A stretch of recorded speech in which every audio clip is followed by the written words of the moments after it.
Welcome, everyone. Episode 39 of the Health and Wealth Podcast. This is Steve Giordano. I am here with two special guests, Mrs. Christina and Marysa Maggio. How are we doing today, ladies? We're doing great. How are you? I'm terrific. Round of applause.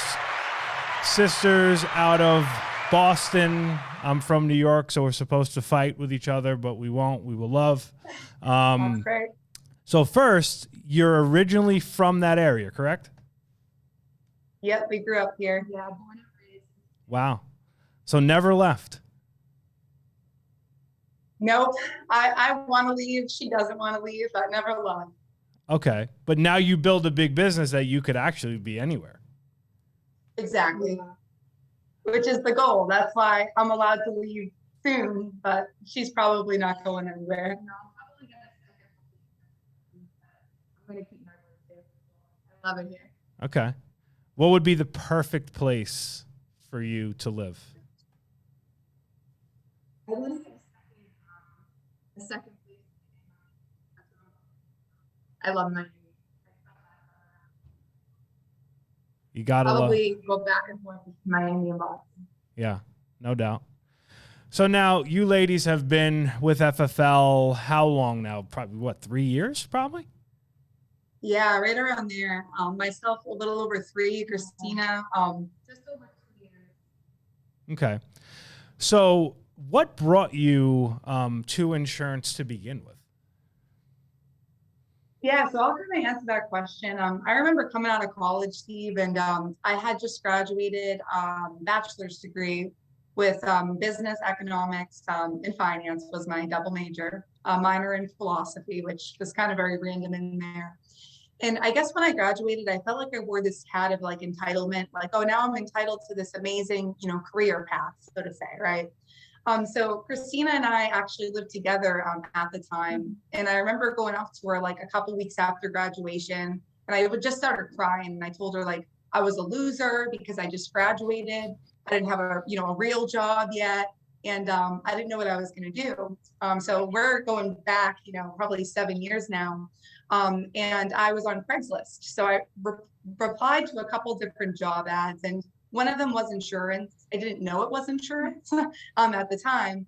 However, it sounded like a really cool job description. Went in on the interview and then kind of fell in love with the essence of I can help people while being able to help myself. Because I was 20 years old coming into the industry. I had just lost my mom. So, mom and dad weren't in the picture, so to say. So I really had to kind of fend for myself. But that's how I found insurance. Was it the best company, in my opinion? No, but it was a great place to learn and be introduced to the industry. Wow. Okay. And of course, you were able to then lean on each other in a time there, and help each other out. So now, how did that bring you to FFL? For sure. So I'll kind of start too, and you can chime in here if you like. So I started at that practice company. I was there, Steve, for about a year and 3 months.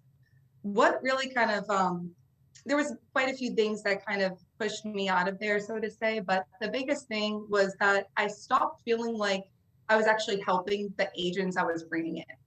I felt like, okay, I'm bringing them in with this false promise and I'm not able to deliver it. And when that started getting closer and closer to my face, I started realizing like there has to be other opportunities in this industry that aren't at this company. So that's when I found, Company B, we'll say, which was an IMO. And it was the first time I was exposed to an actual life insurance lead, which was a really big deal for me. And I remember showing you the lead and you were like, is this real? Like, we'd never seen a lead. Pull over a little bit. I can't hear you. There we I go. quit that day. Like when I saw a direct mail lead, I saw an actual insurance lead. I was so excited. I quit that day. I sent my resignation email and I was like, I don't care how much these things cost. The appointments I'm making are going to know that I'm coming over there to sell them insurance. And I was just so excited. Wow. Isn't it amazing? Yeah. It's literally life-changing. was gonna say, because at the first company I was with, Steve, they made it like leads were this bad, like this evil source, so to say. But then going over to that company, what I realized was my comp increased, but not quite a lot, right? I was sitting at about a 60% at that time. So, I mean, as you can imagine, 60% isn't necessarily, where we're trying to go. So I was, building a team, and we were building a team. And what I will say is, you were kind of tapping in and tapping out. And I think the main reason for that was because her and I being in the same area, as well as one other person, they couldn't sustain proper lead flow for 3 people in one state. So it was kind of crazy. Essentially, things kind of just, I guess, exploded there. I found out a lot of things, such as, I didn't quite in fact own anything. Basically my comp wasn't going to be going above an 85%. Unless I built a team that had, A, B, C, D, E, F, G.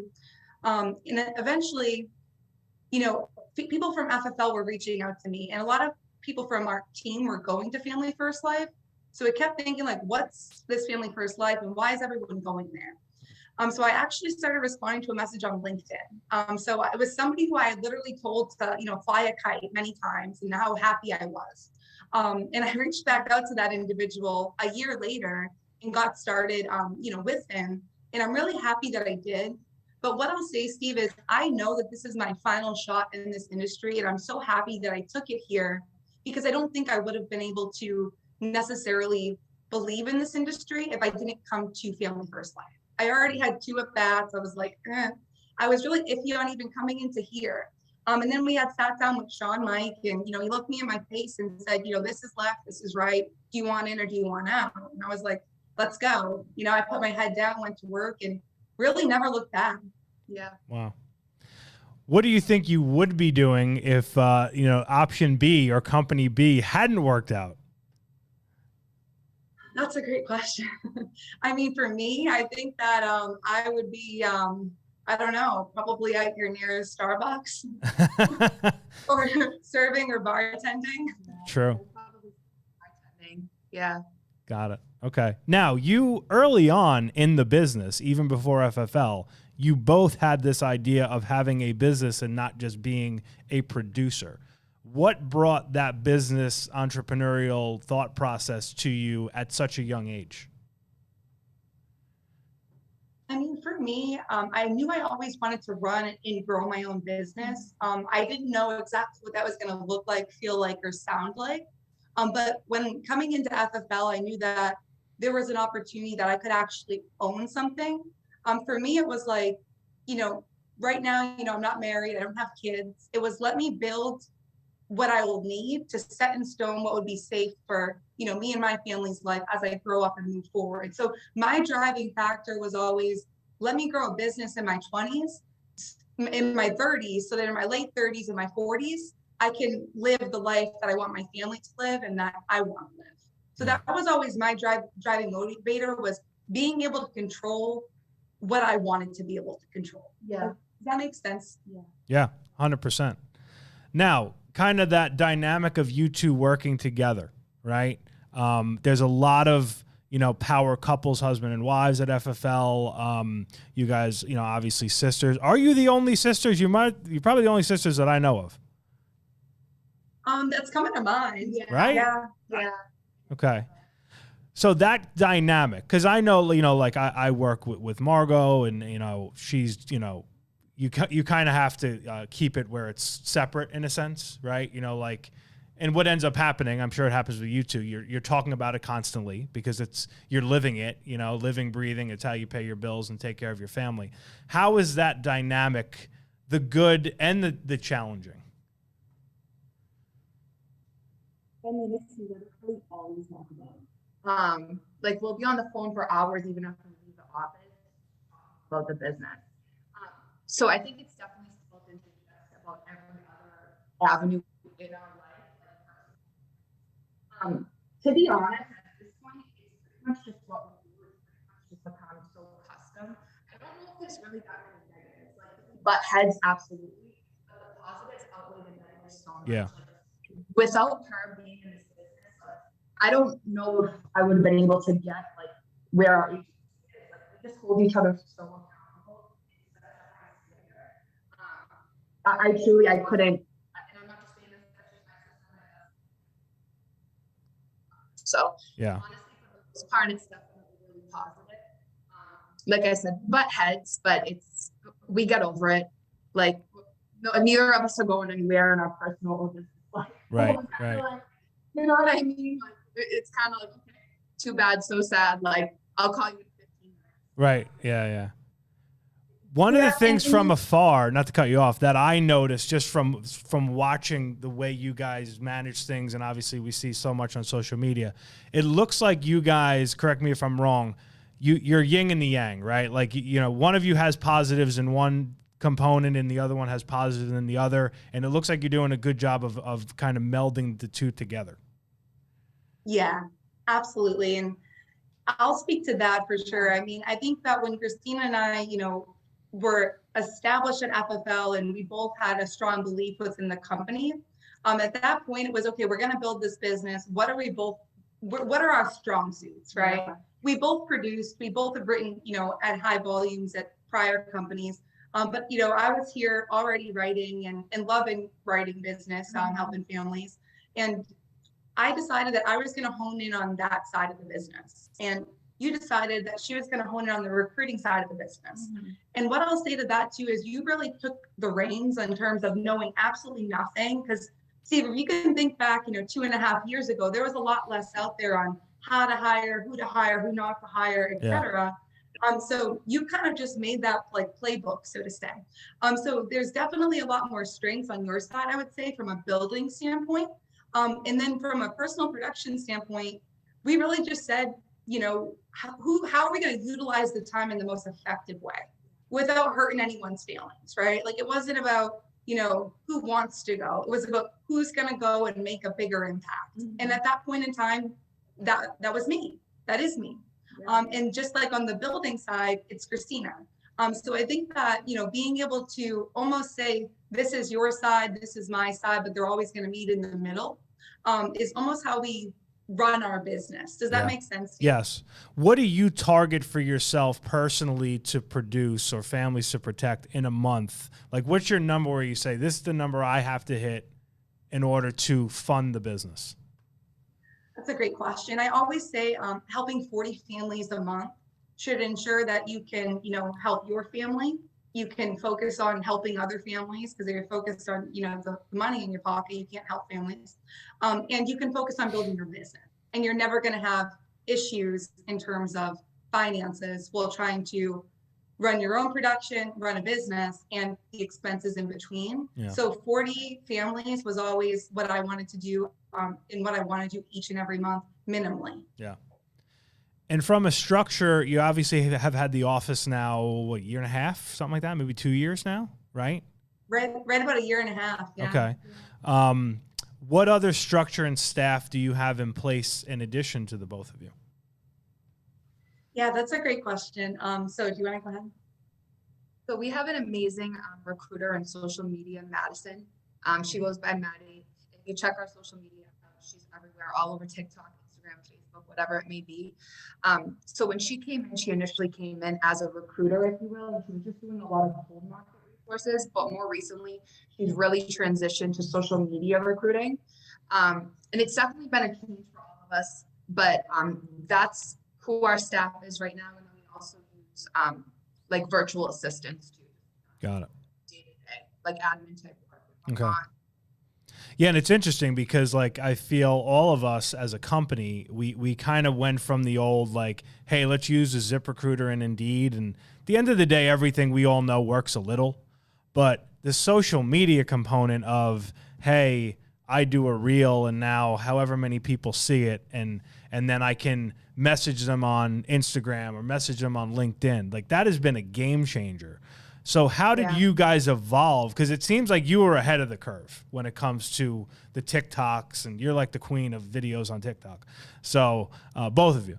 So how did you like evolve? Was it her, thought process? And I'm assuming she probably brought that to the table. I think that we just always really knew how important marketing was. Like, even when we didn't know how to do it, like we laugh sometimes, like we'll look at even like graphics and stuff made like 2 years ago. Like, why did we post these? Look so like, we knew that we were going to be able to reach a lot of people that we weren't going to if we didn't start posting. So right. I think that like, we just always knew it was going to work, and it wasn't going to work overnight, but it's like the consistency of doing it. We knew eventually we were going to start getting results from it. And even when we really kind of honed in on social media a lot more than we were cold marketing resources, we were still hiring when we were buying or investing rather in way more cold market resources than we are now. We were still hiring cold market 50% social media. Yeah. So it always just makes sense to just really go hard on social media. Right. Yeah, and one thing to kind of piggyback off that too is like with Madison, you know, she just turned 20 years old, right? And I give her a lot of credit because she's a very mature 20-year-old.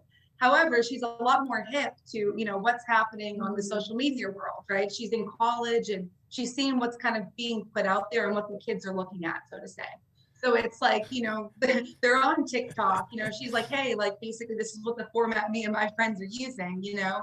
Like, let's get on there. So it was always a point to make sure that there's content being pushed up each and every day. And then certain periodic, like so certain amounts of time. And then also just making sure we reached out to X amount of people on other platforms. Mm-hmm. And I think a lot of that early on came from the fact that I got started at FFL through LinkedIn. So it always made sense to me. Yeah. It's funny when you say, you know, the kids these days, what they're doing out there, they're teaching us. I mean, you guys are younger than me, but it is interesting, the evolution. Like, if you're not evolving in any business, you're dying. I mean, Blockbuster Video isn't open anymore for a reason. And it seems like we just continuously evolve leads, you know, from direct mail, you know, predominantly to internet to what we do social media wise. And one thing, you know, Mark Mead said with me on a podcast recently, he said, we're a marketing company that does insurance. And it actually makes a lot of sense if you think about it. So now as a team, go on. I was going to say, and it's like when you say it like that, right? Like we're a marketing, you know, that we do insurance. It's like the first part is marketing, like, you know what I mean? And if we don't have that piece, the other piece can be a lot harder. So I just want to kind of throw that in there. 100%. So now you're growing, you're doing a lot of things. You have some leaders. You've come a tremendous way. How do you manage the things that are tough? How do you manage the things that can be perceived as negative or things that we all deal with, the frustrations that we deal with just as business owners, take insurance out of the mix? What keeps the both of you grounded to kind of just keep it moving and deal with the tough things we deal with? So I'll start off on that. I mean, for me, the biggest motivating factor is, okay, well, it's one day. And we get paid very well in this business and hopefully in business in general.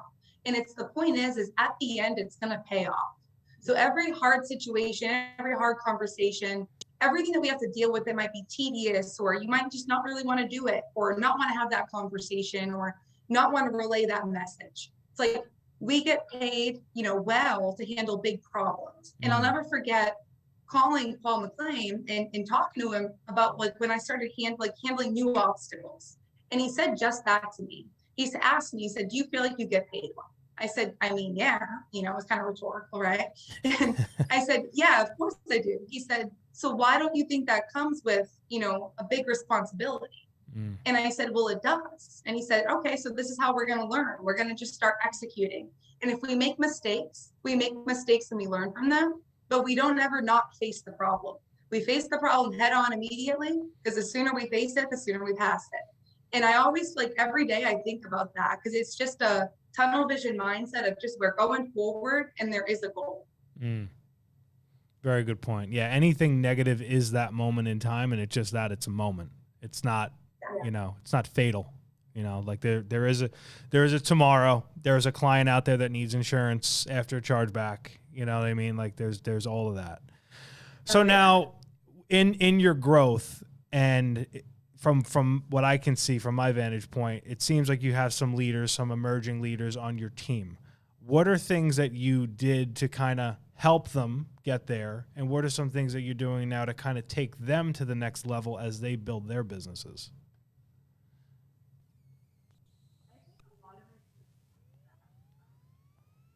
Move on over just a drop. There you go. I think a lot of it just comes back to having the proper structure and setting the proper expectations with new agents. So when agents come to us and say, hey, we want to start growing, we want to start hiring, just making sure that we're telling them what that's going to look like. Like on the sales side of this business, it's great. You go help Mary Jane, she gets approved in home, you're receiving the commissions for her within 24 to 48 hours, whatever it may be, right? But it's like on the recruiting side of things, it's like, it's a domino effect. Like it's consistency. You're not going to necessarily see those results overnight. So setting those expectations with agents it is so vital. And then making sure that when they're bringing on agents, they're setting them up. I think is really important too, because for a while, especially when we first started hiring, we didn't have like a system, if you will. Like FFL did, but we didn't have like a Solidity system, like an onboarding system and a training system. And I think having all those systems in place and making sure that everyone's actually wants to build at a high level. That way, if they talk to me, they talk to Marysa, they talk to Rami, whoever it is, we're all telling them the same thing, saying the same message. Go through this onboarding, plug into the trainings. This is what the weekly training schedule looks like. This is what the dial teams look like. Things like that. So I think it just all comes back literally to structure and expectations. Yeah. And then just to piggyback on that, in terms of, kind of what we're doing ongoing in terms of, helping other leaders within the group, I think it also comes back to, like you said, the expectation of it's not instant gratification, but also the expectation that, hey, Steve, your investment is probably not going to pay off for at least 90 days. Like you do understand that, right? So in the beginning, making sure that they do understand, like this isn't the sales side, like you're building a business is going to take a lot more time, a lot more effort, a lot more times you want to quit, a lot more times you want to just say, I don't think I'm going to build a business. A lot more times you're going to want to just basically put the pen down, if you will, and making sure that they understand that piece too was huge, because it's just like on, the selling side. Like, Steve, I don't know if you've ever had an agent where like you want them to win more than they want to win. Like, but I know I've had probably too many, and I learned those lessons. But it's like the same thing on the building side, right? Everyone wants to build a business, but it's who's in your face, who's the squeaky wheel that's actually out there talking to people, bringing people in and helping them get started, right? Like, who's that person? And making sure that they can identify those people as well, or identify the fact that maybe they don't want to build just yet. Maybe it's not their time. So almost just making sure we follow the process with them, and it's not what I want for them or what you want for them, but what they want for themselves. Yeah, no, I agree. And yes, I have had those agents where I wanted them. If you haven't had them, you're actually not building a business, I don't think. Yeah. So now, the hybrid model of sales and telesales and in-home and everything that we've been doing as a company, how has that impacted your agency with people being able to say, hey, I live here, I can go get a non-resident license here, I can hop on Zoom, I can help a family, I could do a one-call close. How has that taken your volume to a higher level? I think the biggest thing is almost, before, Steve, it used to be like, okay, everybody's in home. So, if you don't have this many leads in your area, you're going to try to make an excuse. It's almost like now it's an excuse-free, it's a fair playing ground across the whole country, right? So I love that part of it, because it's, you can pick up the same stack of leads that I can, that she can, that anyone can. So it's almost, now it's all about, are you willing to do the activity? And when you start identifying the people who are willing, you know who to really work with, right? Because it's different when somebody says, hey, I booked 10 appointments for Tuesday, and then like, they don't call you all day on Tuesday till like 8 o'clock. And like, they're like, oh, I got a no-show. It's like, you probably didn't. Like, you didn't even book 10. So what I'm more so saying is, essentially it's giving people the opportunity who don't necessarily have as much lead flow in their backyard to come in here and do the same exact thing as the person who lives in, Alaska, where there probably isn't that many people, and being able to have that same opportunity.